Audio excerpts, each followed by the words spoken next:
Whoa, cannot. Or you say should not. No, no, no, he cannot. But why? The answer is that a slave and all what he owns belong to his master. So if I have a slave, the clothes on him are mine. He has no power to go and sell them. If I have a slave and he drives a fancy car, the car is mine. Yes, Sheikh, but he bought it from his own money. He doesn't have money.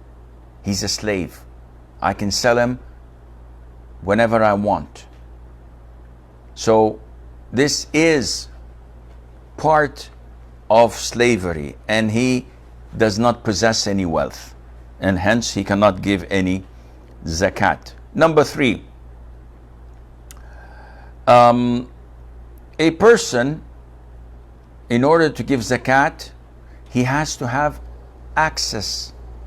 He has to have, not access, he has to have more than what he needs and uses, excess maybe, than what he needs. So I'm not all told to take off my clothes and give zakat from them, or to sell my car, or to sell my house. These are essential things that we need: food, clothes, shelter, and hence zakat should be something out of my need, extra than the things that I need. Number 4, the turn of the full lunar year. And this, of course, applies to all the categories that I've mentioned in the beginning, which is essential for you to remember, because this is half of zakat, to know the categories of the wealth that we are ordered to give zakat from. So this applies for gold, silver, and currencies, 1.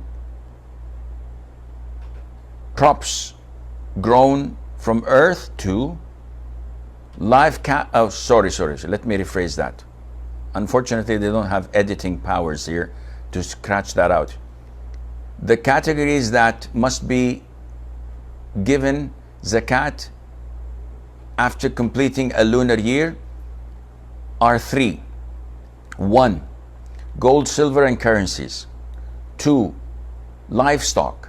3. Merchandise or goods that are sold and bought in trading. But the 4th category, which is the crops or the agricultural products or produces, these are exempted. These are to be given once the harvesting is done. And in the textbook it says the conditions in number 4, second line or third line, this condition does not apply to agricultural produce, mineral resources, or rikaz. Now, what is mineral resources? Why didn't you mention them in the 4 categories of zakat? And what is rikaz? I don't know if we're going to talk about this later on, but it's important that we explain it so that you have an idea. Minerals, as we know them today, are different to the minerals known to the scholars of Islam long ago. So now minerals are limited in a number of material: gold, silver, copper, iron, zinc, magnesium, whatever. In the old scholars of Islam who studied chemistry more thoroughly than today's scientists, they made that reach to 700 or more, because they considered everything on earth and underneath earth to be minerals. So they considered even NASA, I think, which is salt, to be a mineral. So the scholars long ago differed whether zakat is due on minerals or not.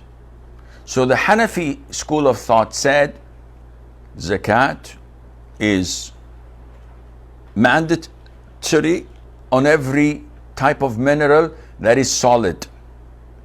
Minerals that are liquid, such as mercury, oil, tar, these are not zakatable. Zakat is only due on minerals that are treated like gold and silver, heating, by pounding, by changing the shape of it. These are the zakatable minerals. Hanbali school of thought said, no, any mineral is zakatable, regardless.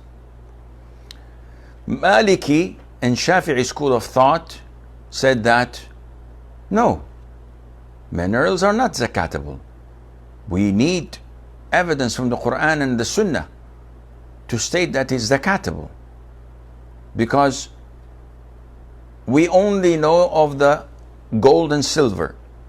So whether it's ore of gold and silver, whether it is refined, whether it is this or that, yes, there is zakat.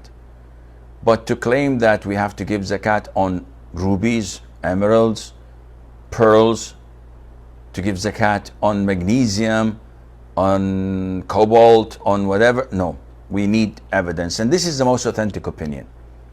And this is the choice of Shaykh ibn Uthaymeen and a number of great scholars as well. And this is the most authentic.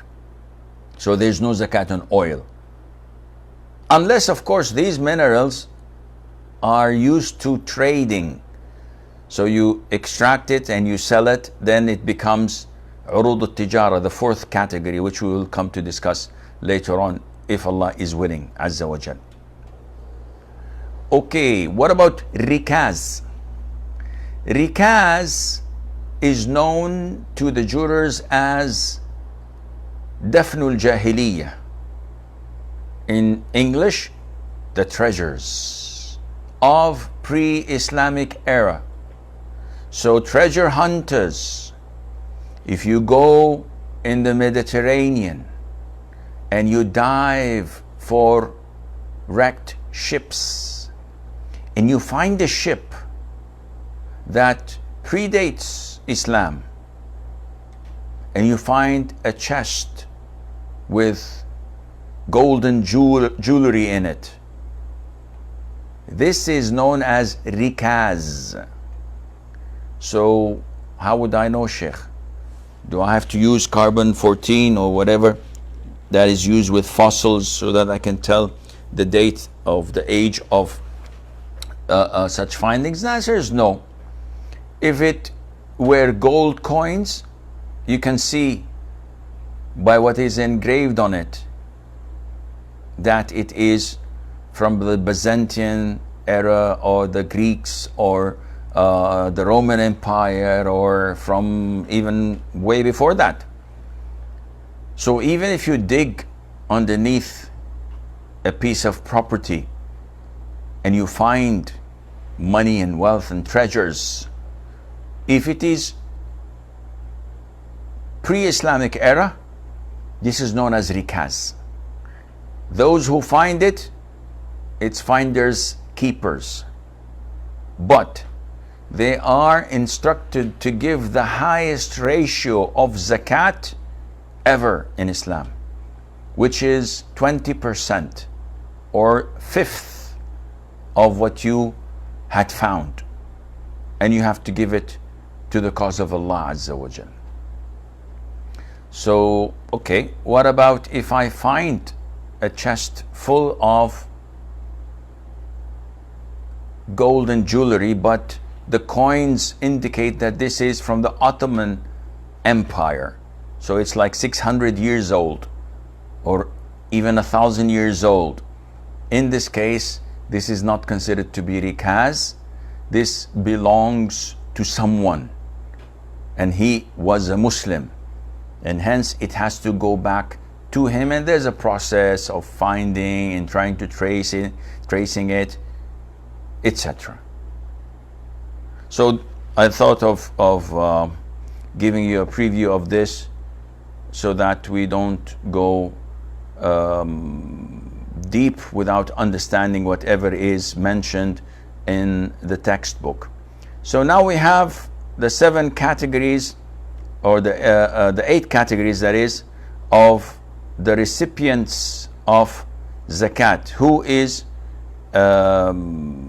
supposed to receive or supposed to be among the beneficiaries of zakat.